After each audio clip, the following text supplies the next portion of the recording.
네, 안녕하십니까. 예사랑교회 심하고 있는 김경준 목사입니다. 오늘은 교만과 겸손이라는 제목으로 말씀을 드리겠습니다. 본문은 야고보 4장 6절에서 10절입니다. 그러나 더욱 큰 은혜를 주시나니 그러므로 일러스되 하나님이 교만한 자를 물리치시고 겸손한 자에게 은혜를 주신다 하였느니라. 그런즉 너희는 하나님께 순복할지어다 마귀를 대적하라. 그리하면 너희를 피하리라. 하나님을 가까이 하라.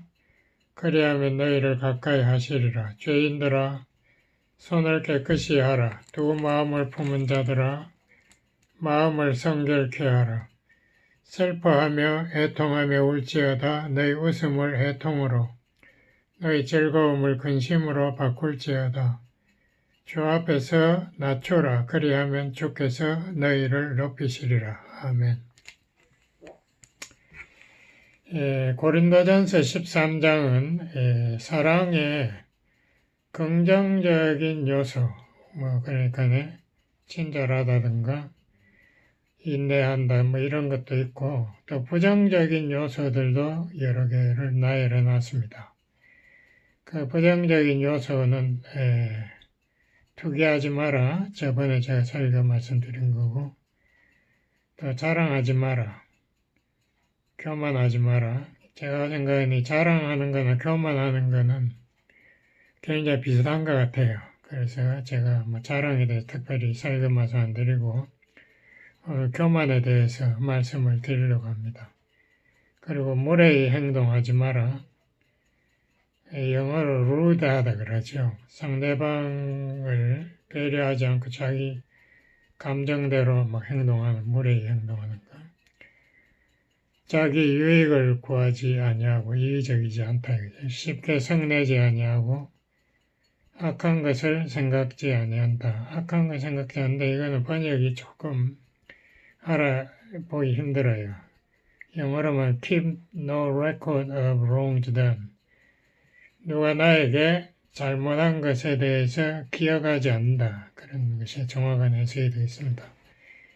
그러니까 부부간에 말다툼 벌어지면은 많은 경우에 여자분들은 과거에 남편이 무엇에 자기에게 상처를 준 것을 기억해냅니다. 그걸 처음부터 또 쫙 나열하는 그런 경향이 있죠. 남자들은 그렇게 기억력이 좋지 않아요. 그거 다 잊어버리고. 그래서 그 여자분들이 보통 이기죠, 말다툼하면. 근데 어쨌든 간에, 과거에 나에게 상처받은 거, 그걸 다 잊어버리라, 이 말이죠. 불의를 기뻐하지 아니한다. 이것은, 하나님의 바른 도덕, 인간이 따라야 할 윤리 이러한 것에 바르게 간다. 그죠? 나쁜 것에 참여하지 않는다. 이러한 뜻이 있습니다. 이 부정적인 요소들 제가 이렇게 보니까 이건 대부분 다 이 자아절제 문제, 절제가 안 돼서 이 자아 문제 때문에 이런 문제들이 일어나지 않는가. 그런 것을 느꼈습니다. 그 모든 인간의 문제 거의 대부분이 자아 문제에서 근원하는 것 사실인 것 같습니다. 그만큼 자아 절제가 어렵습니다. 이게 정말 이것을 인간이 다스린다. 이것은 벌써 이건 하나님의 경지에 올라간 거죠. 인간은 정말 여기에서 다 넘어지는 거죠. 성경에서 이 교만을 무엇이라고 묘사하는가? 이 교만을 영어로 proud, 혹은 arrogant 이런 여러 가지 말로 표현하는데요. 그 내용도 가만히 보면은 자기 자신에 대한 과시, 자랑, 혹은 자기를 과신, 너무 믿는 거, 이러한 것, 자신감이라고 할까? 너무 자신감이 강한 거, 이게 교만이 아닌가 생각합니다. 이 교만의 죄는 본래 사탄이 범한 죄 아닙니까? 사탄이 이사야 14장이나 이렇게 보면 에스겔 28장이나 때 보면 하나님과 자기가 동등 혹은 하나님보다 나을 수 있다는 이러한 자만심, 이게 하나님과 저번에 말씀드린 그 비교의식에서 나오는 거니까 하나님 투기하는 거죠. 하나님 완벽하니까 자기도 지혜롭고 자기도 잘났는데 하나님만 잘났나 뭐 이러한 데서 하나님을 대적하는 교만의 죄. 성경에 보면 하나님이 가장 싫어하는 죄가 교만죄인 것을 분명합니다. 여러 군데 성경이 나오는데 대표적인 잠언 8장 13절에 보면은 하나님을 경외하는 것과 반대말로 나오는 것이 바로 교만이고, 하나님 경외한다는 것은 하나님의 권위에 복종한다 이런 뜻이 있습니다. 그래서 이 교만은 하나님의 권위에 대항하는 그런 뜻이 있죠. 교만한 자의 삶의 특징은 어떤가? 제가 보기 시편 3절에서 6절이 잘 묘사하는 것 같아요. 거기 자긴이라고 나오는데요. 이 시편 5절에 보면 일어나서 이 악인은 자기가 항상 성공하는 것을 자랑한다. 그래서 여기에서도 분명히 그 조영기 목사님의 삼박자 축복론이나 구원론이 잘못된 것을 알 수 있죠. 왜냐하면은 예수 믿으면은 성공하고 건강하고 영적으로 잘 된다 뭐 이렇게 삼박자 축복론이 주장하는데 그 성공이라는 것이 꼭 좋은 게 아닌 것 같아요. 성공 물론 하나님이 축복하시면 좋은 거지만 일반적으로 자기의 가치, 자기의 인생에 어떤 평가할 때 성공을 가지고 평가한다. 이거 하나님 뜻이 아닙니다. 6절에 보면 이 악인은 항상 행복하대요. 이것도 참, 우리가 인간 요새 참 행복에 대해서 관심이 그렇게 많지 않습니까? 어떻게 하면 인간이 행복해질까? 근데 악인들이 그렇게 행복하다고 자기를 자랑한대요. 자기에게는 아무 문제가 없다는 거죠. 자기는 어떠한 것도 이루어낼 수 있고 성공할 수 있다. 이게 악인들이 자랑하는 내용이래요. 어떻게 보면 이거 아메리칸 드림, 미국가 자기 힘으로 백만장자가 됐다고 자랑하는 그거하고 똑같은 것 같이 보이는데요.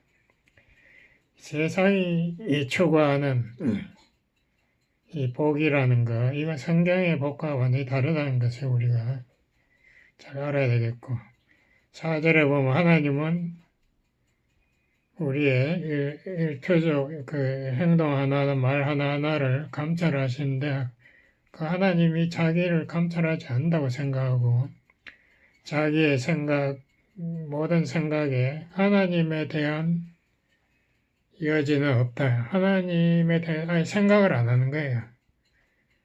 자기가 하는 거 전부 자기 힘으로 다 성공했고 자기는 행복하고 아무 문제가 없으니까 이건 자기가 잘나서 그렇다는 거고 하나님에 대해서 생각 안 하고 그냥 열심히 사는 거죠. 자기 힘으로 성공했다고 생각하고. 그리고 자기 인생의 주인공은 자기 자신이라고 생각하는 거죠. 이게 교만한 사람의 삶입니다. 제가 생각엔 많은 사람들이 이걸 성공이라고 착각하고 있고 이걸 행복이라고 착각하고 있는 것 같아요. 야고보서 오늘 사실 제가 4장 전체를 읽었어야 되는데 시간이 없어서 제가 짧게 읽었는데요. 4장에 보면 교만한 자의 삶의 특징이 나옵니다. 1절부터 제가 잠깐 보면 너희 중에 싸움이 어디로 다툼이 어디로 쫓아나느냐 너희 지체 중에서 싸우는 정욕으로 쫓아난 것이 아니냐. 교만한 자의 삶의 특징에는 싸움과 다툼이 많다. 이런 것이 왜 그런가? 그 사람은 욕심, 탐욕이 많기 때문이다. 이렇게 말합니다. 제가 이런 거 성도님들에게 묻고 싶어요. 여러분들의 가까운 사람들과의 여러분들과의 관계는 어떻습니까? 그것이 사람과 서로 간의 평화의 관계, 화평의 관계로 충만합니까?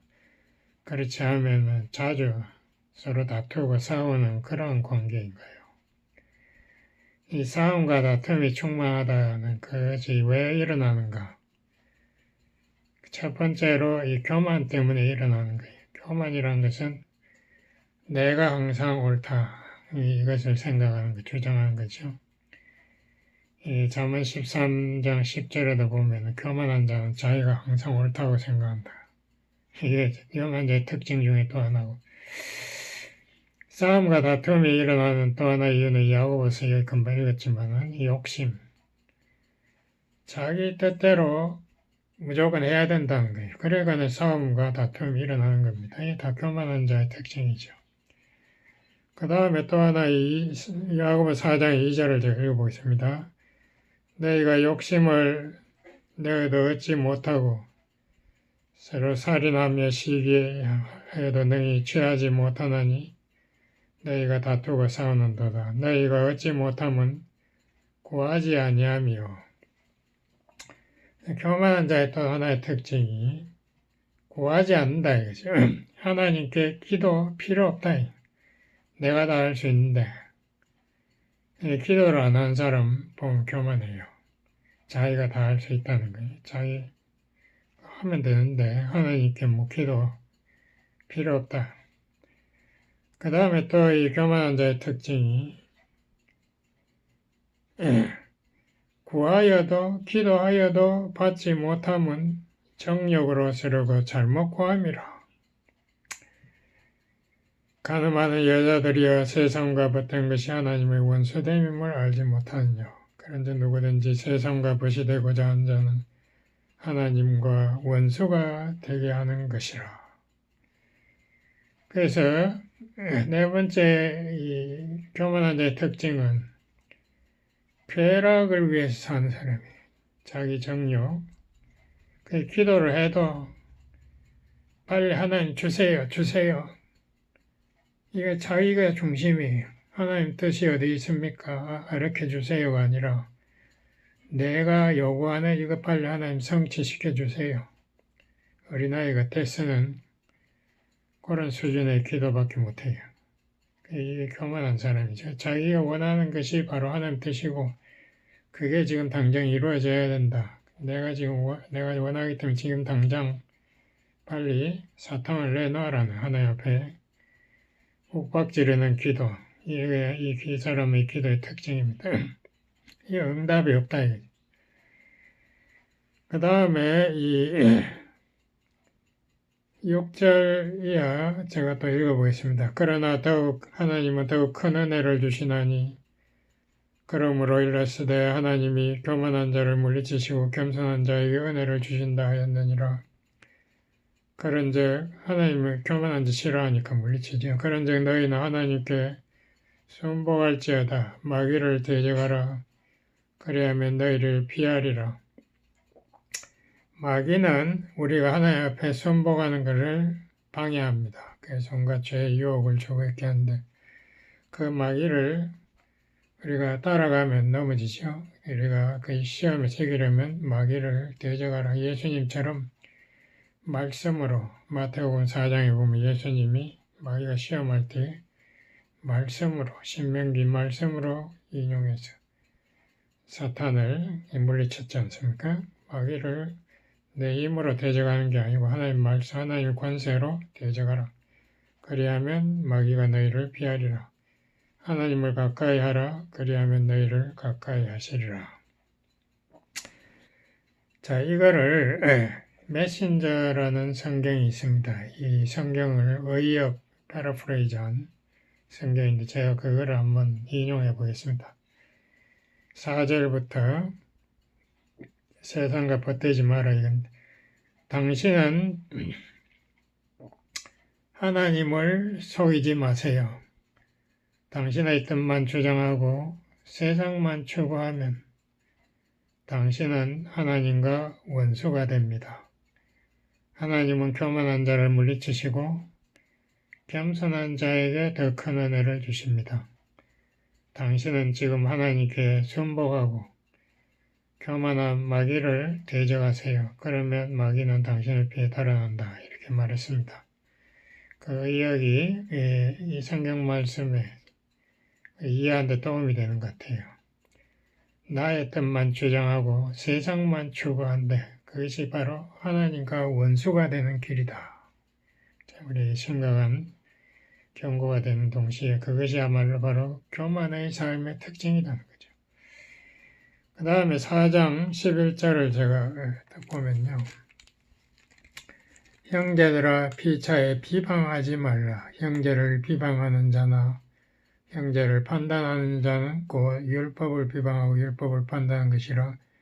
네가 만일 율법을 판단하면 율법의 준행자가 아니요 재판자로다. 입법자와 재판자는 오직 하나이시니 능히 구원하기도 하시며 멸하기도 하시는 하나님이시니라. 그러니까 우리가 이웃을 비판하지 마라. 여기도 이웃을 판단 혹은 비방하지 마라. 이렇게 말했습니다.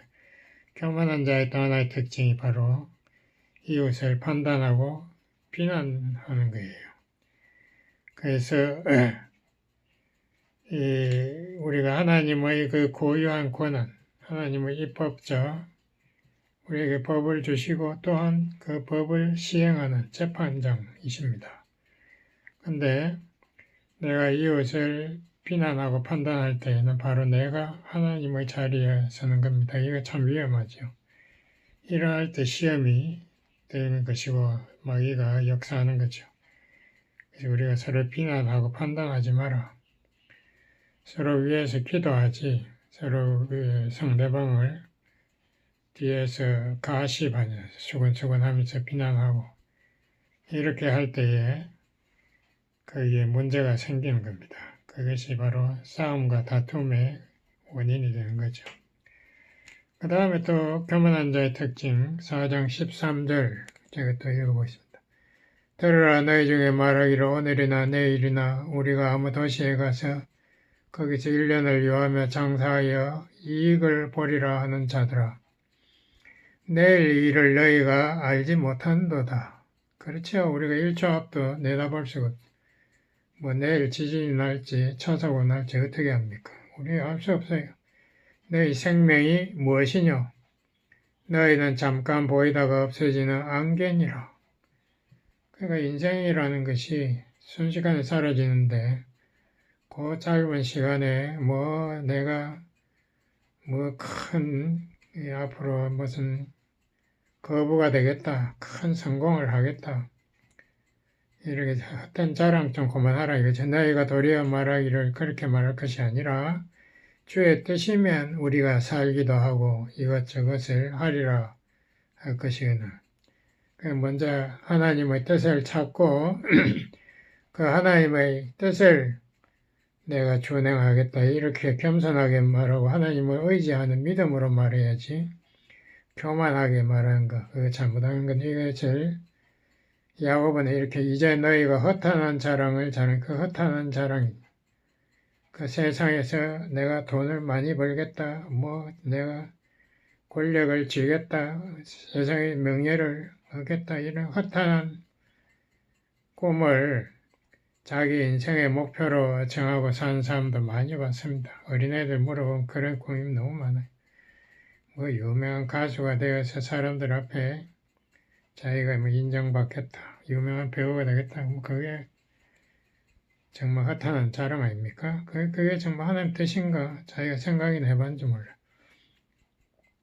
이러한 자랑은 다 악한 것이라 이러므로 사람이 이런 교만의 죄에서 우리가 자신을 삼가하는 것이 지혜가 되겠습니다. 그러면 우리가 교만을 어떻게 피하는가? 우리가 여기 본문에 보면은 하나님은 교만한 자를 물리치시고 겸손한 자에게 은혜를 주신다. 참 좋은 말씀이. 그러므로 우리는 겸손해야 돼요. 그래서 겸손의 특징이 뭔가 야고보는 4장 7절에 보니까 너희는 하나님께 순복할지어다. 제일 첫 번째 겸손한 자의 특징은 하나님의 말씀에 순복하라. 이게 군대 용어입니다. 그러니까 상관에게 굴복하라. 똑같은 말이에요. 이 순복하라는 게. 군대 상관에게 대항하면은 총살 아닙니까? 그거 뭐 당장 감옥 속에 갇히겠죠. 그 똑같은 용어예요. 우리가 조금만 생각해보면 우리 하나님 우주를 창조하시고 경영하시는 우리가 상상도 할 수 없는 능력자이시고 지혜자이신데 그분의 권위를 인정하고 그분에게 스스로 굴복하는 게 너무나 당연한데도 그분에게 대항하겠다. 자기가 더 잘났다고 생각하는 사람들이 이 세상에 너무 많아요. 참 한심하기 짝이 없죠. 어리석은 인간들이. 자기가 교만해가지고 잘났으면 얼마나 잘났겠어요. 하나님 치시면 그 자리에서 무너져. 이 세상이 자본주의로 지금 막 얼마나 세상에 돈을 벌고 막 서로 막 무역 경쟁을 하고 야단 아닙니까? 그게 이 코로나 바이러스라는 게 하나 툭 나오니까 온 세상이 뭐 장사도 못하고 다 가게 문 닫고 언제 걸릴지 무서워가지고 집에도 못 나오고 지금 전전긍긍하는 그게 인간의 참모습이에요. 그 중세기에도 왜 그 유럽에서 패스트 흑사병 그 쥐를 통해서 그게 막 만연하니까 인구의 뭐 3분의 1인가가 죽었다고 그러죠. 인간은 이게 그렇게 자신만만해도 우리가 바이러스라는 그 생명이라고 할 수도 없는 그런 거 앞에 인간은 꼼짝 못합니다. 지금 벌써 바이러스가 우리가 21세기 들어와서 몇 번째 이게 정말 뭐 에볼라니 뭐 온갖 사흘지니 뭐 온갖 바이러스들이 침입하니까 인간들이 지금 벌벌 떨지 않습니까? 그러니까 우리가 겸손해져야 돼요. 우선 그 4장 6절에 보니까 이렇게 그러나 더욱 큰 은혜를 주시나니 그러므로 하나님이 교만한 자를 물리치시고 겸손한 자에게 은혜를 주신다 하였느니라. 그러니까 하나님은 교만한 자를 물리치신다. 이걸 인정하는 사람이 겸손한 자거든. 베드로전서 5장 5절에도 비슷한 말. 하나님은 교만한 자를 대적하신다. 하나님과 원수가 되어 싸우겠다. 이게 교만한 자의 자세입니다. 예? 그게 내가 뭐 하나님 자리에 앉겠다는 거죠. 자기가 뭐 세상에 성공해서 큰 소리치고 사람들 존경받겠다. 그게 인간의 얕은 편인데 그게 얼마나 가겠습니까? 그게 몇 세대 못 가서 그 집안이 다 망하는 거 우리 눈으로 보지 않습니까? 겸손한 자에게는 하나님께서 더 큰 은혜를 주신다. 그러니까 내 겸손한 자는 하나님을 매달리는 그 사람이 겸손한 자예요. 하나님 뜻을 찾고 하나님 앞에 순복하는 자, 말씀대로 살려고 하는 자. 그의 삶에 하나님이 더 큰 은혜를 주신대요. 그리고 4장 7절에 보니까 그런데 너희는 하나님께 순복할지어다 마귀를 대적하라 그리하면 너희를 피하리라. 마귀라는 것이 우리로 하여금 하나님께 순복하지 못하도록 끊임없이 세상 것을 가지고 우리를 유혹합니다. 죄에 떨어지게. 그것을 우리가 대적하는 것은 아까 말씀드렸지만 말씀밖에 없어요. 말씀이 성령의 검이고 하나의 무기인데 하나님의 권세를 나타낸 것이 말씀이거든요. 그래서 우리가 말씀을 믿고 말씀으로 사탄을 물리치는 것이 그게 겸손한 삶이다. 이게. 매 순간 이거 해야지 이거 하늘이 주신 기회다 못하고 말은 그렇게 하지만 자기가 잘났다는 거지. 그렇게 할 때에 오히려 크게 넘어지는 거예요. 그것이 아니고 겸손하게 하나님 이것이 정말 당신의 뜻입니까? 분별할 능력을 주세요. 난 당신의 뜻대로만 하겠습니다. 하나님의 또 시간을 기다리겠습니다. 이게 겸손한 자의 기도거든요. 그런 자에게 하나님께서 매 순간 동행하시고 인도하시는 거예요. 그게 은혜의 삶입니다. 뭐 은혜라는 게 무슨 큰, 뭐 돈이 생기고 뭐 축복이 생기고 이런 것보다도 하나님과 동행하는 그게 은혜예요. 그 다음에 4장 8절에 보니까 겸손한 자는 그러하면 너희를 하나님을 가까이 하라. 그리하면 너희를 가까이 하시리라. 우리가 하나님과 동행하는 삶, 이게 겸손한 자의 삶입니다. 그럼 어떻게 하면 하나님과 동행하는가? 죄인들아 손을 깨끗이 하라. 또 마음을 품은 자들아 마음을 성결케 하라. 우리 하나님은 거룩하시기 때문에 죄를 보면 하나님 질색하시거든요. 죄는 전혀 하나님 용납 못하시니까 우리가 죄에서 깨끗해져야 돼. 성결한 삶을 살면 하나님과 가까워지는 겁니다. 그러니까 이 죄에 앞서가는 게 이 두 가지가 여기 있어요. 손과 마음이라. 우리 행동은 항상 손이 제일 빠르지 않습니까? 이 손이 먼저 죄를 범하게 되니까 손을 깨끗이 하고 또 우리의 마음을 깨끗이 하라. 마음이 항상 세상의 유혹을 받고 넘어지니까 우리 마음에 성령께서 와 계시지 않습니까? 그렇기 때문에 성령의 은혜를 받으려면 우리 마음을 말씀으로 쳐야 돼요. 그래서 말씀을 주야로 묵상하고 늘 말씀 가운데서 기도하고 말씀 가운데서 순종의 삶을 살아야 우리가 하나님과 동행한 가까운 삶이 된다. 4장 9절에 보니까 슬퍼하며 애통하며 울지어다. 너희 웃음을 애통으로 너희 즐거움을 근심으로 바꿀지어다. 요새 뭐 웃는 것이 나쁘다는 게 아니지만 웃는 것이 건강에도 좋다고 해서 뭐 웃는 걸 굉장히 사람들이 주장하고 있는데요. 웃는 것도 제가 생각에 두 가지가 있는 것 같아요. 세상적인 기쁨으로 웃는 거하고 정말 우리가 성령의 은혜를 받아서 그 은혜 가운데서 기뻐하는 거 다른 것 같아요.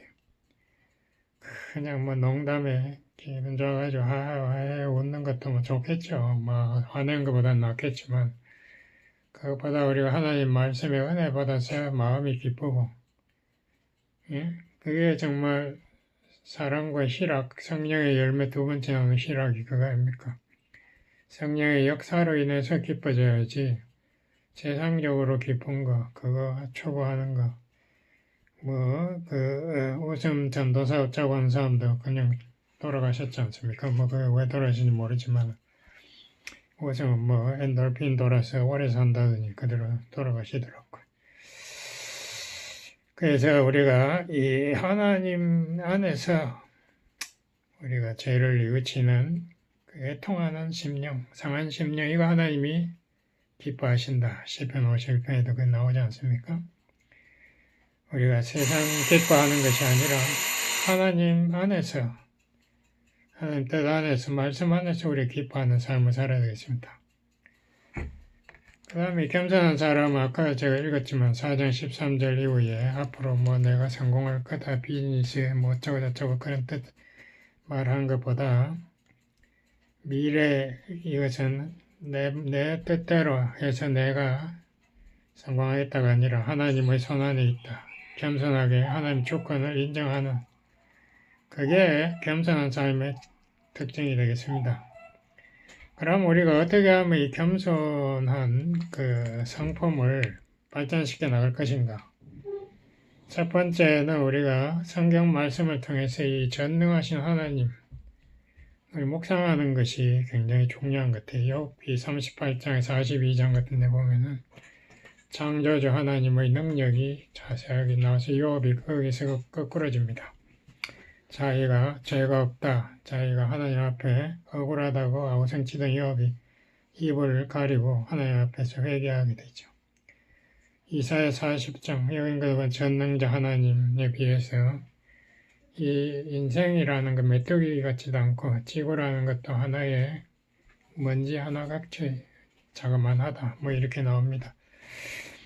시편 139편에 보면 하나님의 전지, 전능, 변재 뭐 이러한 것에 대해 잘 설명이 되어 있고 그건 인간과는 완전히 차원이 다르지 않습니까? 이러한 것을 통해서 우리 자신이 하나님과는 질적으로 다르다는 것을 깨닫는 것이 필요합니다. 그리고 우리가 하나님의 사랑을 또 묵상하는 것도 아주 필요해요. 그래서 십자가를 묵상하고, 그리고 빌립보서 2장 5절 6절에 보면 예수님의 본이 나옵니다. 예수님이 자기의 하나님의 아들로서의 모든 권리를 포기하고 내어놓고 예수님이 베이비로 오셨다. 베이비, 말도 못하고 아무것도 못하는 부모의 손에 완전히 의지하는 이런 베이비로 오셔가지고, 나중에도 보면 예루살렘 입성할 때 보니까 그 영화 제가 바라바에서 봤는데 예수님이 조그마한 낙이 새끼를 타고 입성하시더라고요. 그 어떻게 보면 굉장히 우스꽝스럽죠. 그런 분이 메시아다. 우리 예수님 왜 그랬나? 왜 말이라도 하나 타고 들어오시지? 왜냐하면 그분은 겸손하기 때문에. 그 예수님이 십자가에서도 죄인으로 처형당한 그것도 보면은 우리 예수님은 자기 권리를 일체 포기하신 그런 자랑스러운 분이다. 그런 예수님을 우리가 묵상할 필요가 있습니다. 그 옛날에 레오나르드 번슈타인 여러분, 필라델피아 그 지휘자, 오케스트라 지휘자, 그분에게 누가 물었대요. 이 오케스트라에서 제일 어려운 악기가 뭡니까? 그 사람이 세컨드 피들, 그러니까 제2 바이올린 연주자다. 그 제2 연주자는 제일 연주자, 또 지휘자, 이걸 잘 맞춰야 그래야 오케스트라가 살아나는데 그게 어렵다는 거예요. 이게 다른 사람에 맞춰서 따라가는 게 제일 어렵대요. 참 좋은 말인 것 같아요. 그리고 마지막으로 우리가 겸손을 발전시켜 나가려면은 야고보서 1장 19절, 듣기는 속히 하고 말하기와 성내기는 더디하라. 참 좋은 말. 야고보 정말 우리에게 필요한 말씀 많이 하시는데, 우리가 상대방의 말을 들을 때 세 가지 반응을 일으킬 수 있습니다. 첫 번째가 방어적으로, 그 말이 나에게 필요한 말이지, 그렇지만은 어쩌고 저쩌고 하는 변명한 방어. 또 공격, 그렇지만은 당신은 이렇게 저렇게 했지 않느냐, 공격적인. 세 번째가 이 공감. 정말 당신이 그렇게 말씀하니까 당신의 마음이 아팠겠네요. 나도 그 아픔을 느낍니다. 내가 앞으로는 조심하겠습니다. 당신의 그 아픔을 내가 치료하는데 내가 도움이 되도록 노력하겠습니다. 제가 미국 대통령 트럼프 보면은 트럼프가 하는 게 별로 제가 보기엔 대부분 참 잘하는 것 같아요. 옛날에 민주당들 이런 대통령이나 부시나 카터나 이런 사람에 비해서는 훨씬 나은데, 그분의 결정적인 약점이 리스닝, 듣는 것에 너무 부족해요. 자기에게 누가 기분 나쁜 말 한마디 하면 그 자리에 트위터를 팍 날리고 이렇게 함으로써 자기 표를 깎아먹는 이 어리석은 사람이죠. 이게